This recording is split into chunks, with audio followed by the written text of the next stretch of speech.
Good morning. My name is Robert McConnell, and I'm the BCI captain for the New York State Police in Troop G. I would like to thank members of the media for being with us today. I'm joined at the podium by Zone Commander, Captain Gary Denise, Assistant BCI Commander of Troop G, Lieutenant Andrew Cornell, Acting Director of Forest Protection, Dave Patcher, Deputy Commissioner, Matthew Franklin, Acting Colonel Brian Gillis, Captain Scott Daly from the Department of Environmental Conservation of Public Protection. The New York State Police and our partners is currently investigating the homicide of Melina Frattolin. I want to remind everyone that this is an ongoing investigation, and this information is preliminary and subject to change. On Saturday, July 19th, 2025, at approximately 10 o'clock p.m., Warren County 911 received a call from a man reporting his 9-year-old daughter missing with a possible abduction in the area of exit 22 of I-87 Northway in Lake George. The child was identified as Melina Frattolin, age 9, and the caller as her father, Luciano Frattolin, age 45.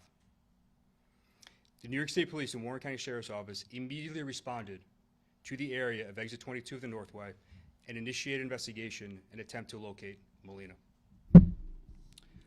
On Sunday, July 20th, a search detail comprised of officers from multiple agencies conducted an organized search in the town of Ticonderoga, New York. In an area, Mr. Frattolin was suspected of having visited. During that search detail, at approximately 10:50, members of the New York State Police Forest Rangers located Melina deceased in the shallow portion of a pond.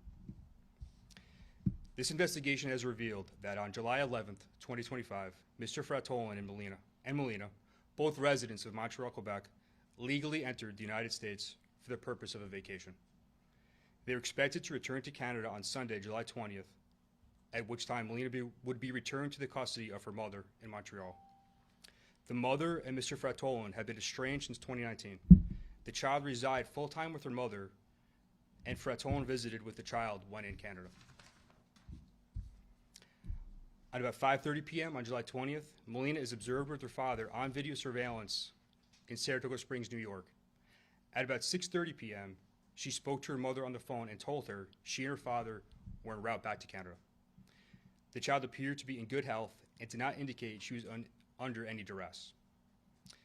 The investigation has determined sometime after Melina's phone call with her mother and before Mr. Frattolin's 911 call, he allegedly murdered Melina and left her body in a remote area where she was later discovered by law enforcement. Initial reports from Mr. Frattolin of a suspicious white van in the area of the alleged disappearance was proven to be untrue. The suspect has been charged with murder in the second degree and concealment of a human corpse. He was then transported to the Essex County Correctional Facility where he was held pending arraignment. The suspect is scheduled to be at Ticonderoga Town Court this morning for arraignment. Melina's cause of death is pending the results of an autopsy, which is scheduled for later today. This is certainly a difficult case and a heartbreaking investigation. On behalf of the New York State Police and our law enforcement partners, I want to offer our condolences to the family of Melina. I would additionally like to thank our partners with the Warren County Sheriff's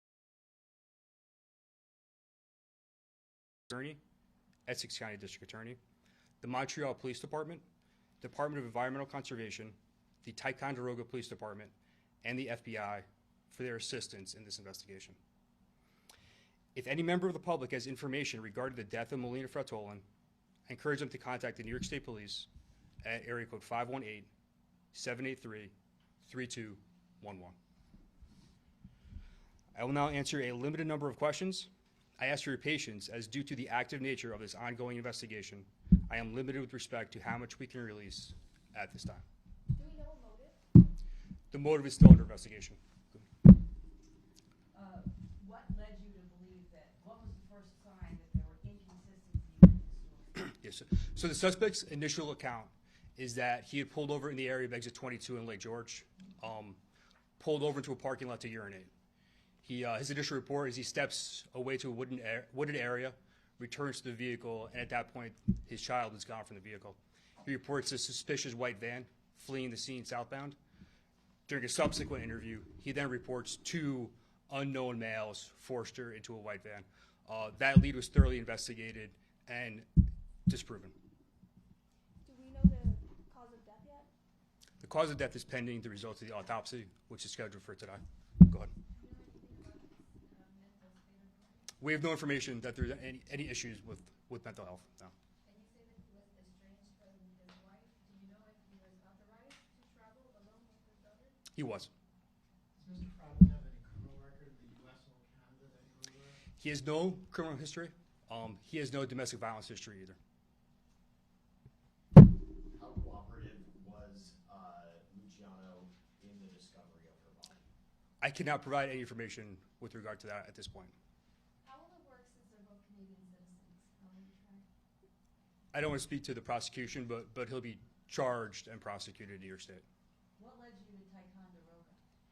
I don't want to divulge too much with respect to law enforcement technology or the tools we use, just to say that we focus our search area at Ticonderoga based on inconsistencies in his initial account, as well as some technology available to law enforcement. Where did the 911 call emanate from? The suspect, No, geographically. Where was Warren it? County. Okay. Was it in Lake George, though, or was it? It was the area of Lake George, correct, in the area of exit 22. Forgive me if this was already covered. What are the charges? Murder in the second degree and concealment of the human corpse. In terms of the Amber Alerts, I know there's been reports of some people getting it, some not. Can you just tell us what the process was in issuing the Amber Alerts and what times? I don't have the time in front of me, but I can tell you just any time an Amber Alert is issued, there's a balance between providing prompt information to the public, but also ensuring that information is accurate and reliable. We don't want to numb the public with unvetted alerts. So in this case, it was difficult to confirm some of the initial information provided by the suspect. Do we know what place that they were visiting when you asked where they were visiting? It was just a vacation. It was a planned vacation. They visited a couple locations in Connecticut as well as New York. They were most recently in New York City. You said surveillance was in Saratoga Springs. Was that the last piece of surveillance you received, or was there anything more than that? That's correct. Could you just go over the timeline one more time? I do not have the timeline in front of me. What was the surveillance? Where was that? Was that a business or? It was at a restaurant. Do you know about how many officers were devoted to this search originally? I can't give you a number. It would be measured in the dozens. The Warren County Sheriff's Office sent every resource available to investigate this right at its inception. Same with the New York State Police. We had us in conjunction with the law enforcement partners. We had aviation, drones, K-9, investigators, uniformed troopers. Every resource we had to bear, we applied in this investigation. Where will the arraignment be held today, and do you have a time? I don't have a time. It's scheduled for today in town of Ticonderoga Court. Just to clarify, you said the body was found in shallow water? In the shallow portion of a pond in a remote area. That's correct. What area was that? We're not divulging the location at this point. Did it appear that he had tried to conceal her body? Yes. How do you think the response was? You had a multi-agency search in a very short period of time. How did that work for you? How do you think that went? Public safety is always our number one priority. While these cases are very rare, they are incredibly tragic. And I just want to ensure the public that the New York State Police and our law enforcement partners will always utilize all available resources to apprehend any offenders that endanger children. Can you talk at all about how difficult this case was involving a 9-year-old girl? It was very difficult. It's very emotional. I was at the command post when we received notification that she was deceased. It was very difficult and emotional. At that point, though, the best we could do is provide some measure of justice to the family, and we are just fortunate we're able to do that in this case. Did he stay, within police presence after that 911 call, or was he, under any sort of observation? I'm sorry, can you say that again? After Luciano made the 911 call, did he stay under any sort of observation by police? Was he, I guess, in sort of some sort of police presence up until his arrest? Yes, he reported this. He fabricated the initial report of the abduction, and he was in the custody of police from that point on. Take one more question, guys. Can you say if the mother, I'm sorry, can you say if the mother had any concerns about the safety of her daughter while she was with him? She had no concerns for her daughter's safety while she was with him. She knew that he was taking her on this trip to the States. Law enforcement was in contact with her as well as Montreal PD during the course of the investigation. Thank you. Guys so much.